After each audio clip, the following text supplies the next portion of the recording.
The morning felt almost unreal, like the world had conspired to make everything perfect. The sun was soft and golden, pouring through the chapel windows like honey. I could hear the flower girls giggling, dropping petals too early and laughing as they ran barefoot across the stone path. Guests were arriving, dressed in joy. The garden smelled like roses and expensive perfume, and for a moment, it was everything a mother could dream of. I stood in the corner of the bridal suite pretending to check my phone, but really, I was watching Isabel in the mirror. My daughter. My heart outside my body. She looked breathtaking, elegant, glowing, so full of hope. I smiled when she caught my eye, and she smiled back, but I had to look away. There were tears forming, not just of pride. No, this was something heavier, something I had carried for far too long. Today was her wedding day. But in a strange way, it was mine too. My moment. Not to make a scene, but to finally make peace. I'd waited so many years for this day, not just to see Isabel walk down the aisle, but to finally exhale, to finally stop pretending. And yet, here I was, zipping her dress, fastening her bracelet, the one Michael gave me years ago when I still believed he was the man I married. People kept coming up to me, hugging me, saying things like, "You must be so proud," or, "You look radiant, Laura." And I nodded, smiled, thanked them all, gracious, polished, exactly who they expected me to be. No one saw the way my hands trembled slightly when I reached for a glass of water. No one noticed how tightly I held my clutch, as if it were the only thing keeping me grounded in that room full of laughter and lace. Michael walked in briefly to check on Isabel. Of course, everyone greeted him like he was the hero of the hour. Charming, composed, so effortlessly admired. And I stood there beside him, the perfect picture of an enduring marriage. I even laughed when he told one of his usual dad jokes, the ones that always made Isabel roll her eyes. But inside? Inside, I felt the cold grip of memory tightening around my spine. Because 20 years ago, I stood in front of a mirror too, swollen with pregnancy, heart cracked open, while Michael whispered apologies into a silence he'd created. He broke me then, and I never told anyone. I never ruined his image. I held it all in. For Isabel, for appearances. But watching her today, so beautiful, so unaware of the storm that shaped our lives, it reminded me exactly why I came here with more than just a smile. I kept glancing at the time, not because anything was running late, but because I could feel it coming. The shift. The moment I had been rehearsing in my head for years. And yet, I wasn't nervous. Oddly enough, I felt calm. There's a strange kind of peace in knowing your truth has waited long enough. It doesn't scream anymore. It just waits to be heard. And today, I had no intention of silencing it. Isabel turned to me just before the ceremony, eyes wide with excitement, hands trembling slightly as she held her bouquet. "Do I look okay, Mom?" she asked. And I nearly lost it, because she looked more than okay. She looked like everything I had ever fought for. I kissed her forehead and whispered, "You look like the best part of my life." And I meant it with every cell in my body. That moment will stay with me forever. As the music began and everyone stood for the bride, I stepped back and let the world focus on her. All eyes on Isabel. Just as they should be. But inside me, something had quietly shifted. Today wasn't just about love and promises. Not for me. It was about a different kind of vow. One I made long ago. One I never said out loud, but never took back either. It happened during the 3rd trimester. I remember because I had just painted the nursery walls a soft green, hoping it would calm the baby. I was waddling around with swollen ankles and a back that felt like it had given up on me.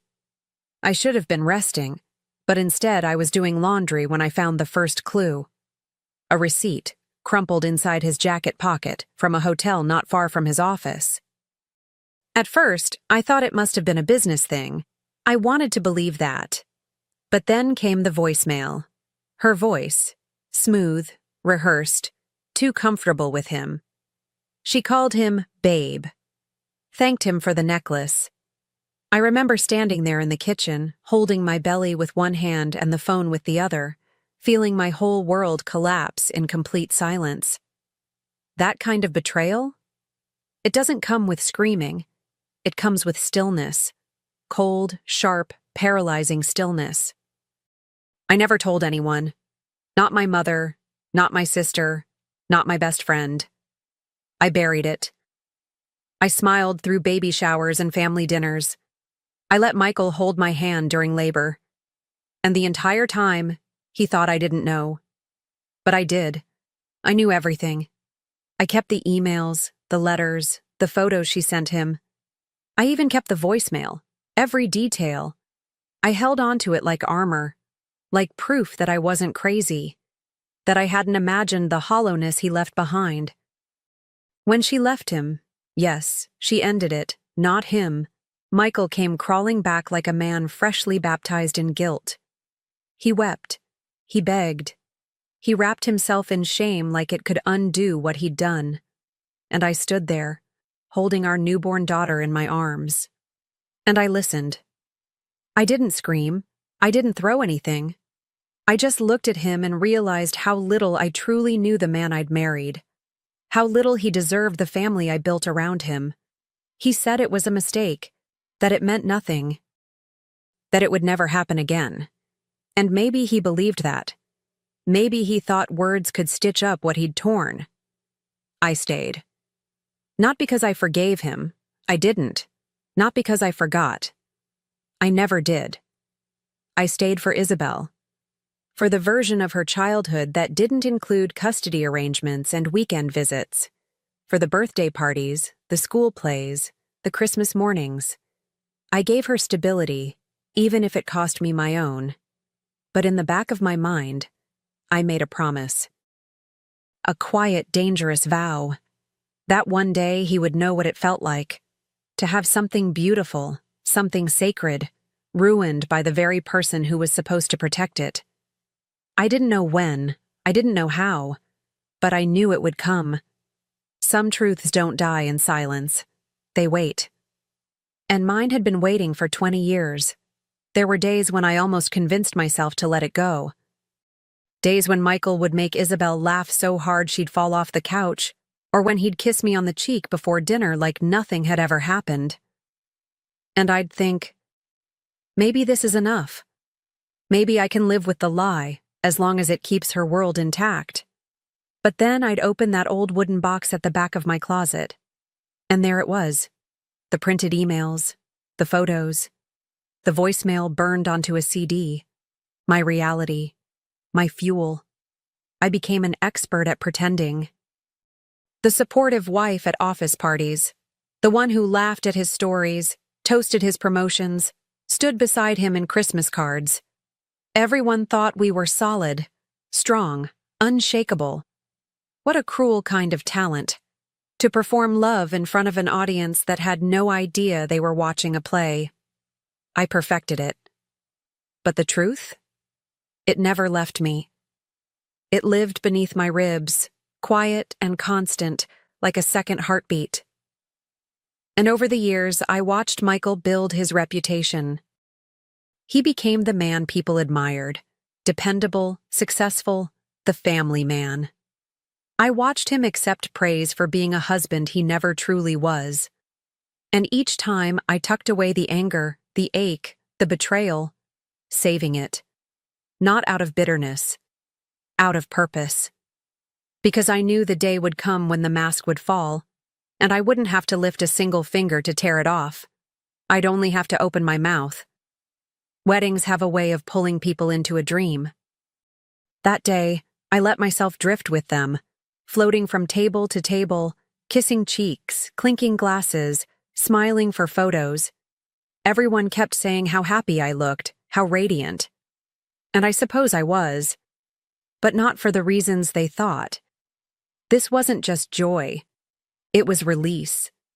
It was the weight lifting, moment by moment, as I got closer to what I came here to do. I made sure Isabel's day stayed untouched. She deserved that. Every moment of it. The beauty, the magic, the love, all hers. I laughed with her bridesmaids, danced with my cousins, threw my head back during the toast to the couple. I didn't fake a single second. I meant it. Because none of this was about revenge against her. I would never let the truth become her punishment. No, this was something else, something far more precise. Michael watched me a few times from across the room. I caught the way his eyes lingered, slightly puzzled, maybe even a little hopeful. He must have thought I'd finally let it go. All of it. That this was some unspoken truce, sealed with white wine and polite smiles. Poor man. He never could read me as well as he thought, and today, that would become painfully clear. As the evening wore on, the lights softened and the music slowed. People were settling into their seats again, waiting for the speeches. Isabel leaned her head on her new husband's shoulder, glowing in that effortless way only a bride can. I stood near the back of the room, hands folded calmly, my heart steady. This was the part of the night everyone had been waiting for, when the father of the bride would raise his glass and charm the room with a few sentimental lines. They called his name. Michael stood up, straightening his jacket with that same practiced confidence he always wore like a second skin. I watched the corners of his mouth curl, his hand brushing Isabel's shoulder as he made his way to the mic. He didn't see me moving. Not at first. Not until I reached the edge of the dance floor, lifted my hand slightly and said, clearly, gently, "Before we hear from the man of the hour, I'd like to say a few words." The room fell into a hush. Conversations cut mid-sentence. A few guests chuckled awkwardly, expecting a cute motherly moment, maybe a joke or a blessing. Michael paused, unsure, but he stepped aside. He had to. And as I stepped forward, I felt nothing but clarity. I didn't need notes. I didn't need permission. I only needed my voice. And after 2 decades, it had never been steadier. I looked out at the sea of faces, family, friends, people who had watched our lives from the outside and believed they knew our story. I gave them a warm smile, the kind that disarms people before the truth hits. Then I turned my eyes to Isabel, her bouquet resting in her lap, her smile still sweet, still unaware. That was the hardest part, knowing I was about to shift her world. But I also knew I wasn't shattering it. I was setting it free. I began softly, the way mothers do when they speak from the heart. I talked about Isabel, her strength, her kindness, the way she always saw the best in people. I spoke of motherhood, of love, of the promises we make and the weight they carry. And then, slowly, my voice changed. Not louder, just deeper, calmer, as if the truth had waited patiently for its turn, and now, it had the floor. "There's something about vows," I said. "When they're broken, they don't just vanish. Sometimes they wait." I didn't look at Michael. I didn't have to. I could feel him stiffen, his breath catching. I reached into my clutch and wrapped my fingers around the envelope I had sealed the night before. The room, once full of champagne and music, now held something else entirely. Silence. And in that silence, I took the first step toward the altar of truth. My hands didn't shake, not even a little. I unfolded the envelope slowly, letting the paper breathe as if it had been holding its own kind of tension all these years. People leaned forward in their seats, some smiling politely, others shifting uneasily. Michael took a step toward me, whispering something under his breath. I didn't even hear it. I didn't need to. I raised my hand gently and said without turning, "Not now." He froze. I looked at Isabel. Her brows had drawn together, just slightly. Still calm. Still open. I had to begin with her. "Isabel," I said, "you are the strongest woman I know, not because of what you've done, but because of who you've always been. You lead with your heart, even when others don't deserve it. That is your power." I could feel her holding her breath now. She knew something was coming, but not what. Not yet. Then I turned to the crowd, holding the envelope delicately in my hand like it was something sacred. We talk a lot about love at weddings. About promises, vows, and forever. But we rarely talk about what happens when those vows are broken, when the truth gets buried under time and appearances. Tonight, I want to show you something. Not to cause pain, but to release it. Because some truths deserve to walk in the light. I reached into the envelope and pulled out the first page. A printed email, dated exactly 2 months before Isabel was born. I held it up, but I didn't need to read it aloud. I wanted them to see it. His name. Her name. The subject line that read, "Last night was perfect." A ripple moved through the room. Someone gasped quietly. Another shifted in their chair. But I stayed steady, eyes on the truth, not the noise. Then came the photos. Just a few, carefully chosen. Smiling faces in hotel bars. A selfie in his office. The same one where he used to take conference calls while I napped, swollen and exhausted with our unborn child. I didn't wave them around or point fingers. I let the images speak, each one a quiet hammer tapping at the porcelain mask Michael had worn for decades. I could feel the weight of eyes shifting toward him. And still, I didn't look at him once. Michael stepped forward, his voice low, urgent. "Laura, don't do this." But I turned to him finally and met his eyes with something stronger than rage. It was peace. The kind that comes after years of carrying someone else's secret. I said it clearly, not loud, just enough for everyone to hear. "You gave me pain on the day our daughter was born. I give you truth on the day she becomes a wife." And then I stepped back. For a moment, no one moved. No one breathed. It was as if the entire room had been dipped in glass. Fragile, frozen, full of reflection. I looked at Isabel again. Her face had gone pale, her fingers curled around the edge of her chair.